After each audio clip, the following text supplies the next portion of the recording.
Inilah Warta NTT Sore Berjaringan Sekorwil Nusantara 6, RRI Kupang, RRI ND, dan RRI Atambua.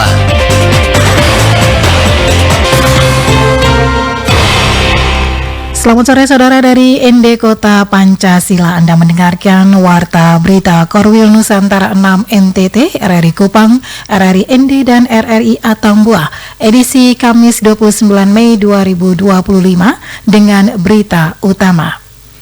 Penyerapan beras oleh Perum Bulog Cabang ND terus menunjukkan perkembangan signifikan menjelang akhir Mei 2025. Ombudsman Republik Indonesia perwakilan Nusa Tenggara Timur menyoroti praktik pungutan pendidikan di jenjang menengah yang dinilai membebani siswa dan orang tua. Inilah berita selengkapnya bersama saya, Christine Senda.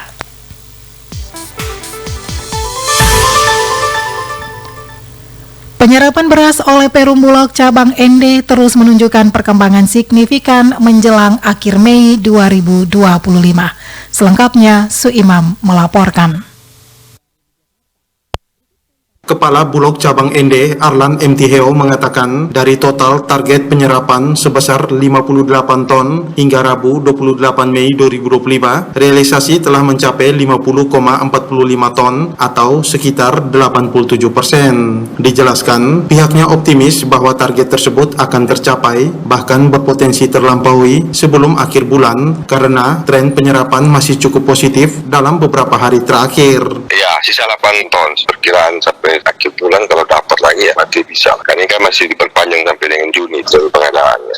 Memang diupayakan bisa melebihi target. Lanjut Arlan menuturkan, penyerapan beras ini merupakan bagian dari program penguatan cadangan pangan pemerintah CPP yang bertujuan menjaga stabilitas stok dan harga beras di tengah fluktuasi pasokan. Beras yang diserap berasal dari petani lokal di wilayah Kabupaten ND dan sekitarnya. Menurut Arlan, penyerapan ini tidak hanya bermanfaat bagi stabilitas pangan nasional, tetapi juga menjadi jaminan pemasaran hasil panen bagi petani. Ditambahkan, dengan sisa waktu beberapa hari menuju akhir bulan, Bulog Cabang ND masih terus melakukan kegiatan pengadaan beras di lapangan. Bila target terlampaui, hal ini akan menjadi capaian positif untuk menjaga ketahanan pangan regional di tengah tantangan distribusi dan iklim.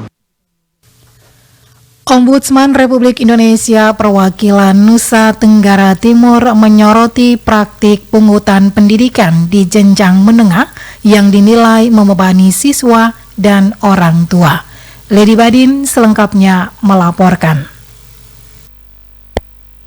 Kepala Ombudsman RI perwakilan Nusa Tenggara Timur Darius Bedadaton mengungkapkan pihaknya terus menerima keluhan dari masyarakat terkait pungutan pendidikan yang diberlakukan di SMA dan SMK negeri di wilayah Nusa Tenggara Timur. Besaran pungutan berkisar antara 50.000 hingga 150.000 per siswa per bulannya yang biasanya dibayarkan tiap 3 bulan sekali. Darius juga membeberkan data dari BPS yang menunjukkan rendahnya angka partisipasi pendidikan di Nusa Tenggara Timur. Tercatat hanya 32% lulusan SMK melanjutkan ke perguruan tinggi. Selain itu, lebih dari 10.500 anak belum pernah sekolah dan sekitar 27.000 siswa tidak melanjutkan pendidikan setelah SD ataupun SMP. Secara terus-menerus berbagai permasalahan layanan pendidikan di pendidikan kita, terutama yang pendidikan menengah dan SMK, bahwa ada beberapa yang kami sampaikan dalam berbagai pertemuan tentang pendidikan di Nusa Tenggara Timur ini, yang hemat kami dari berbagai realitas itu saja penyebabnya adalah pungutan pendidikan kita yang terasa cukup memberatkan para peserta didik. Kenapa memberatkan? Karena kami selaku lembaga negara yang komplain setiap waktu selalu saja menerima komplain dari para orang tua peserta didik yang merasa berat karena tidak mampu membayar sumbangan komite atau pungutan satuan pendidikan istilahnya ya. Darius mengungkapkan Ombudsman juga menyoroti 3 komponen utama penggunaan pungutan, yakni untuk membayar honor guru honorer, kegiatan ekstrakurikuler, serta honor tugas tambahan guru dan operasional kepala sekolah. Padahal menurutnya pemerintah pusat telah menyalurkan dana BOS sebesar Rp1.590.000 per siswa SMA dan Rp1.690.000 per siswa SMK setiap tahunnya. Sebagai solusi, Darius mengusulkan agar pungutan tersebut dikurangi atau bahkan dihapus, terutama bagi sekolah di wilayah 3T, yakni terdepan, terluar, dan tertinggal. Kami menyurati gubernur untuk melakukan evaluasi penggalangan dana di satuan pendidikan di seluruh Nusa Tenggara Timur. Pada intinya, kami minta Bapak Gubernur dan Dinas Pendidikan Provinsi Nusa Tenggara Timur agar mengevaluasi kembali ketersediaan jumlah pendidik dan tenaga kependidikan honorer sesuai dengan peta kebutuhan jumlah pendidik dan tenaga pendidikan di satuan pendidikan. Hemat kami, jika guru-guru honorer itu kemudian sudah diangkat menjadi P3K dan pembiayaannya tentu saja sudah beralih ke APBN dan APBD, tidak lagi melalui pungutan pendidikan, maka hal itu harus dihitung oleh satuan pendidikan guna mengurangi biaya sumbangan dari orang tua melalui komite atau melalui sekolah. Pihaknya berharap kebijakan pengurangan ataupun penghapusan biaya ini dapat meningkatkan angka partisipasi pendidikan di Nusa Tenggara Timur. RRI ND, Lady Badin melaporkan. Kita beralih ke berita lainnya. Resmikan Koperasi Merah Putih dan luncurkan sistem digital Koperasi Merah Putih di Kelurahan Oepura, Kecamatan Maulava, Kota Kupang. Wakil Kota Kupang menyebutkan bahwa koperasi merupakan tulang punggung keluarga. Laporan Aris Lake. Wali Kota Kupang Dr. Christian Widodo menyampaikan bahwa hadirnya Koperasi Merah Putih dan aplikasi digital Koperasi Merah Putih tersebut dapat memberikan dampak yang luar biasa bagi masyarakat. Kehadiran Koperasi Merah Putih ini sangat mendukung dan menopang kebutuhan keluarga. Dr. Christian juga memberikan apresiasi kepada semua pihak yang telah mendukung kehadiran Koperasi Merah Putih hingga memiliki legalitas. Sebagai insan yang bertakwa, sudah selayaknya dan tak henti-hentinya kita panjatkan puji dan syukur kepada Tuhan Yang Maha Esa karena berkat dan rahmatnya hari ini kita semua melakukan peresmian Koperasi Merah Putih Kelurahan Oepura dan juga launching ada digital. Koperasi, terima kasih luar biasa. Saya juga ingin mengucapkan terima kasih kepada pemerintah pusat, Pak Presiden Prabowo, karena beliau selalu menegaskan pentingnya koperasi sebagai tulang punggung ketahanan pangan dan kesejahteraan masyarakat. Ini sesuai dengan Undang-Undang Dasar 45 Pasal 33 yang mengatakan bahwa perekonomian kita disusun atas dasar asas kekeluargaan dan koperasi adalah bentuk paling nyata dari asas kekeluargaan. Selain itu, Christian juga mengemukakan bahwa koperasi tersebut sangat penting jika dijalankan dengan berbasis digital. Hal ini dilakukan guna untuk beradaptasi dengan perkembangan zaman sehingga segala macam keperluan bisa diakses dengan mudah melalui aplikasi. Dr. Christian juga menekankan agar koperasi tersebut dapat mendongkrak ekonomi rakyat, terutama untuk para pelaku usaha, muda-mudi, dan semua lapisan masyarakat. Pemkot Kupang juga berkomitmen dalam mengawasi Koperasi Merah Putih agar dapat beroperasi secara adil dan transparan. Sementara itu, Ketua Koperasi Merah Putih Kelurahan Oepura, Dixon Saferis Haba, mengatakan bahwa tujuan dari berdirinya koperasi tersebut untuk memangkas rentenir tengkulak pinjaman online sehingga masyarakat Oepura yang masuk dalam keluarga Koperasi Merah Putih bisa terlepas dari hal-hal tersebut. Sesuai program pemerintah mengenai Koperasi Desa Merah Putih atau Koperasi Kelurahan Merah Putih, maka Koperasi Kelurahan Merah Putih Oepura pun hal yang sama. Tujuannya adalah untuk memangkas rentenir, tengkulak, pinjol sehingga masyarakat khususnya di Kelurahan Oepura bisa terbebas dari hal-hal yang begitu.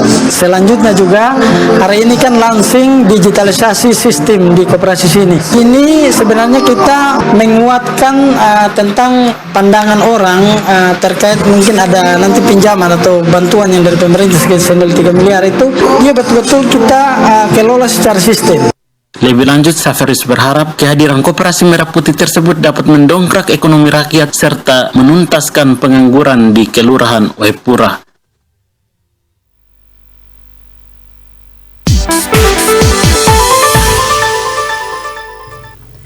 Kenaikan Yesus Kristus bukan hanya menjadi momen liturgis, melainkan juga sebuah peneguhan iman akan janji keselamatan dan kebangkitan yang telah Yesus wariskan kepada umatnya.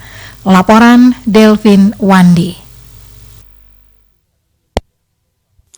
Umat Katolik di seluruh dunia akan merayakan Hari Raya Kenaikan Tuhan Yesus Kristus pada Kamis 29 Mei 2025. Ketua Komisi Keluarga Keuskupan Agung Kupang, Romo Anseleu menjelaskan bahwa perayaan kenaikan Tuhan adalah kelanjutan dari misteri Paskah. Menurut Romo Ansel, makna terdalam dari kenaikan Yesus adalah pengharapan bahwa kematian bukanlah akhir, tetapi pintu masuk menuju kehidupan kekal.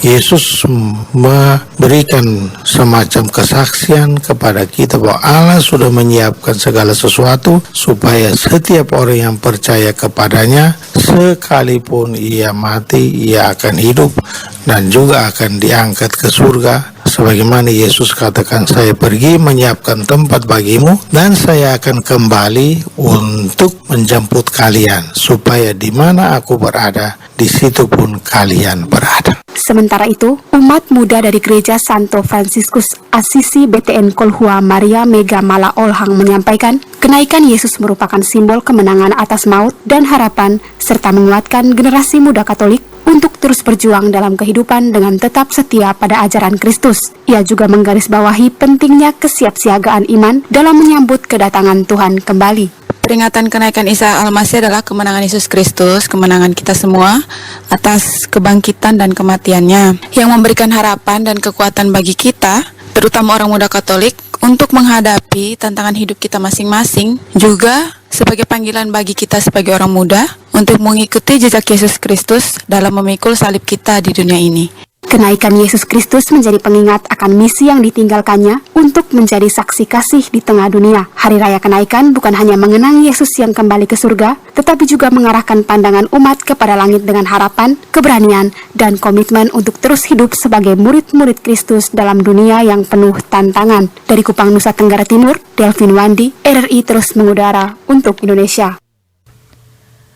Pacuan Kuda Bupati Kap 3 Rotendao 2025 resmi dibuka sebagai ajang pelestarian budaya dan pemacu ekonomi kerakyatan. Laporan Raja Ewaldus. Lomba Pacuan Kuda Bupati Kap 3 tahun 2025 resmi digelar di Kabupaten Rotendao. Kegiatan ini berlangsung sejak Rabu 28 Mei hingga Minggu 1 Juni 2025. Lokasi perlombaan berada di lapangan Desa Tesabela, Kecamatan Pantai Baru, Rotendao, Nusa Tenggara Timur. Kegiatan ini disambut antusias masyarakat dan peserta dari berbagai wilayah. Ketua Panitia Penyelenggara Mika Manubulu menyampaikan lomba ini digelar demi melestarikan budaya pacuan kuda sebagai warisan leluhur, sekaligus mendorong sektor pariwisata, peternakan kuda, dan ekonomi masyarakat lokal. Selain menjadi ajang hiburan rakyat, lomba ini juga sebagai motivasi bagi pecinta dan peternak kuda pacu, sekaligus menjadi panggung pencarian bibit joki kuda yang potensial ke tingkat nasional. Untuk melestarikan budaya pacuan kuda yang sudah merupakan tradisi turun-temurun dari para pendahulu, mendorong pengembangan pariwisata dan ekonomi kerakyatan, memotivasi para pecinta kuda untuk pengembangan ternak kuda, khususnya kuda pacu, hingga mampu berkompetisi di event nasional, mencari bibit-bibit joki yang berbakat. Mika menjelaskan total peserta lomba tahun ini mencapai 92 ekor kuda pacu. Perlombaan dibagi dalam 6 kelas mulai dari A hingga EE. Rinciannya kelas A diikuti 6 ekor, kelas B 13 ekor, kelas C 18 ekor, sementara itu kelas D 16 ekor, kelas E 14 ekor, dan kelas EE 25 ekor. Secara keseluruhan sebanyak 26 pertandingan pacuan kuda akan digelar. Setiap pertandingan menarik perhatian ratusan penonton dan pendukung. Kelas A sebanyak 6 ekor, kelas B sebanyak 13 ekor, kelas C 18 ekor, kelas D 16 ekor, kelas E 14 ekor, kelas EE 25 ekor. Dengan total 6 kelas sebanyak 92 ekor dan sebanyak 26 ring atau perlombaan pacuan. Mika menambahkan acara ini menjadi ruang memperkuat persatuan dalam bingkai budaya lokal. Latar belakang boleh berbeda, tapi pacuan kuda menyatukan semangat Nusa Rote. Ia juga mengajak seluruh masyarakat menjaga kebersihan lingkungan agar pacuan kuda tidak hanya menyatukan, tetapi juga menciptakan harmoni budaya dan alam. Dari Kabupaten Rotendao, Provinsi NTT, Raja Ewaldus RRI terus mengudara untuk Indonesia. Anda mendengarkan Warta NTT Sore. Siaran ini dapat juga didengar melalui streaming di rri.co.id dan RRI Digital.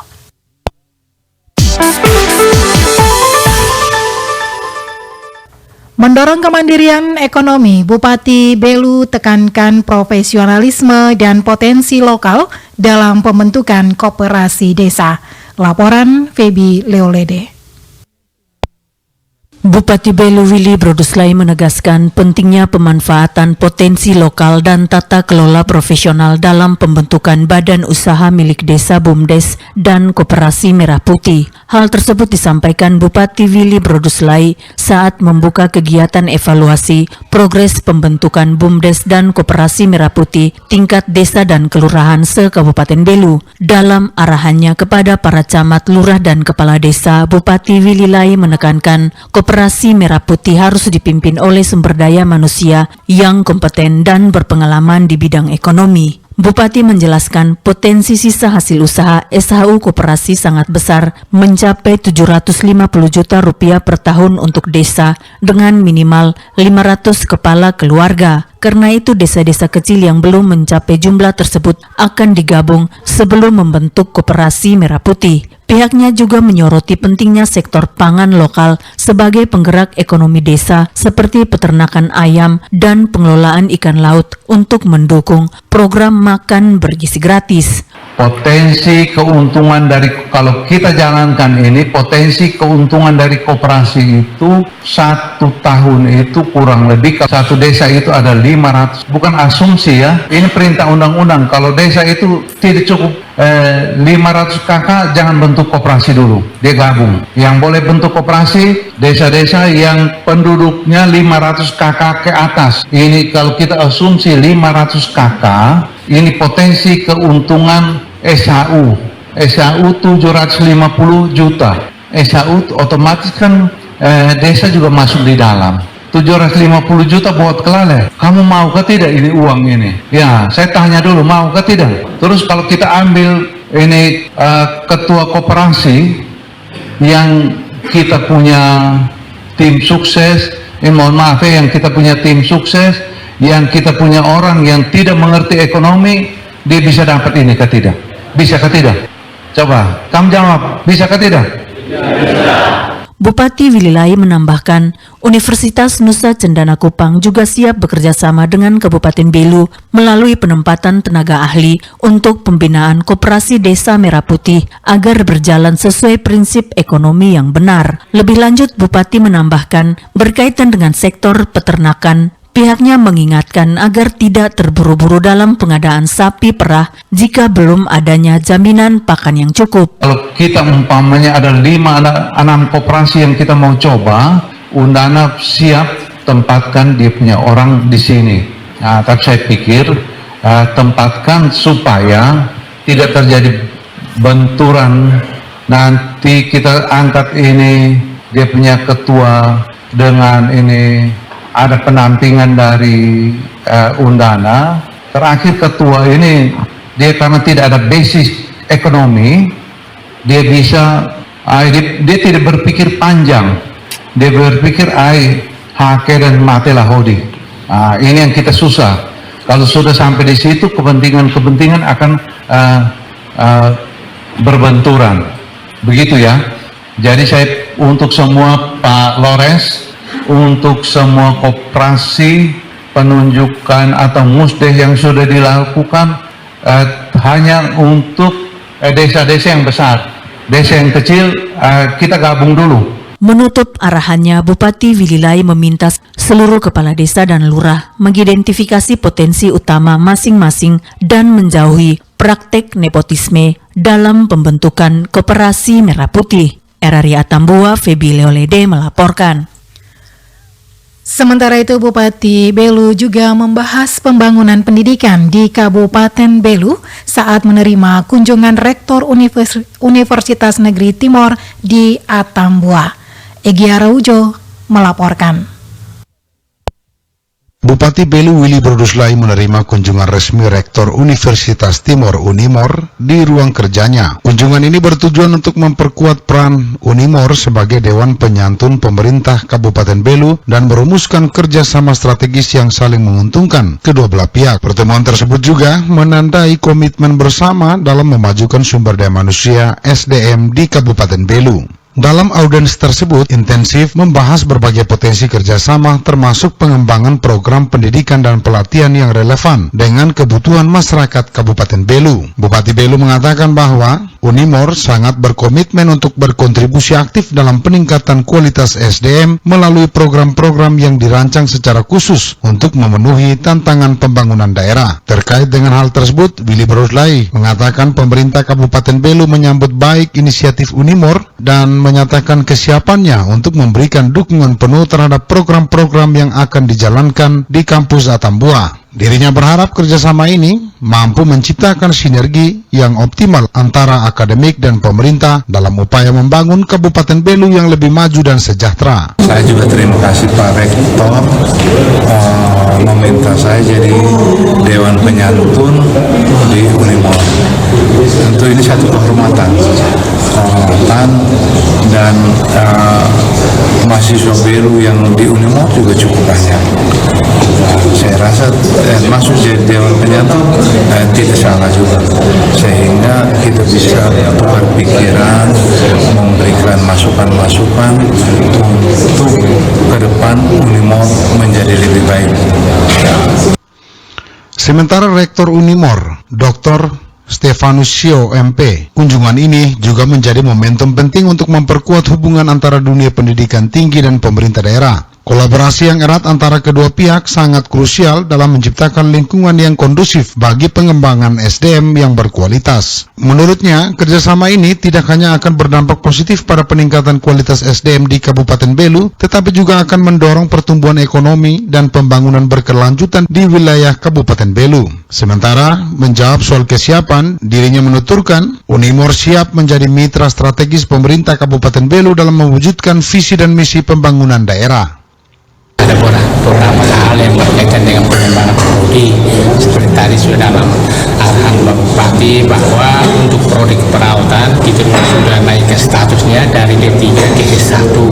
Karena itu ini memang tanggung jawab dari lembaga, sehingga pengembangan ke depan juga kita siap untuk melaksanakan seperti arahan Bapak Bupati tadi untuk tambah bahasa Mandarin, kemudian bahasa Inggris. Saya pikir ini di daerah perbatasan cocok sekali karena saudara-saudara kita dari Timor Leste, bukan cuma dari Australia, bisa datang ke sini juga belajar. Kita ada bahasa untuk mereka bisa mengikuti pendidikan di situ.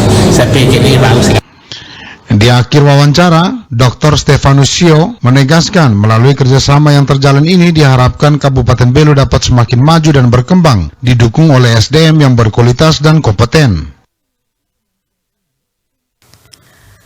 Anggota Pos Mahen Satgas Pamtas RI RDTL Sektor Timur Yonif 741 Garuda Nusantara gencarkan kegiatan sosial di perbatasan. Laporan Stefani.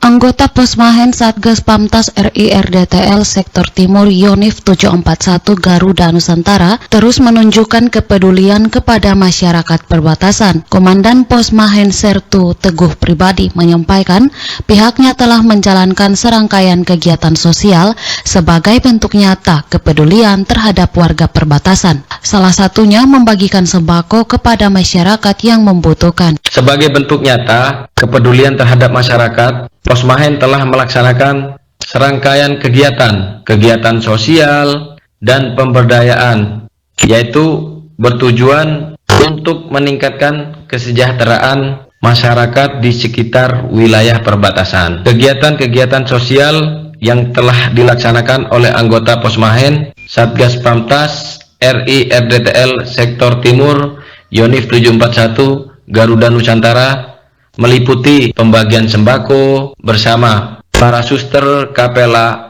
Ailomea Lahurus yang berada di Kecamatan Lasiolat. Dikatakannya, selain pembagian sembako, Posmahen juga mengadakan gotong royong membersihkan sumber mata air bersama warga setempat. Perhatian terhadap kesehatan dan gizi anak-anak juga menjadi prioritas. Sementara itu, di bidang ketahanan pangan, Posmahen terlibat langsung dalam kegiatan pertanian bersama masyarakat. Melaksanakan gotong royong pembersihan sumber mata air bersama masyarakat perbatasan. Berbagi makan bergizi gratis, khususnya kepada anak-anak yang berada di SDN Baudaok, Kecamatan Lasiolat. Selain itu juga, Posmahen juga aktif mendukung penuh program pemerintah melalui ketahanan pangan dan kegiatan-kegiatan positif lainnya. Sertu Teguh berharap seluruh kegiatan yang telah dilaksanakan dapat memberikan dampak jangka panjang bagi kesejahteraan masyarakat. RRI Atambua, Stefani Libo melaporkan.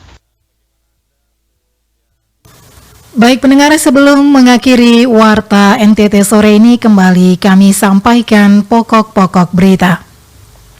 Penyerapan beras oleh Perum Bulog cabang ND terus menunjukkan perkembangan signifikan menjelang akhir Mei 2025. Ombudsman Republik Indonesia Perwakilan Nusa Tenggara Timur menyoroti praktik pungutan pendidikan di jenjang menengah yang dinilai membebani siswa dan orang tua. Sekian Warta NTT sore ini, mewakili kerabat kerja yang bertugas, RRI Kupang, RRI Atambua, dan RRI ND, saya Christian Senda mengucapkan terima kasih dan selamat sore.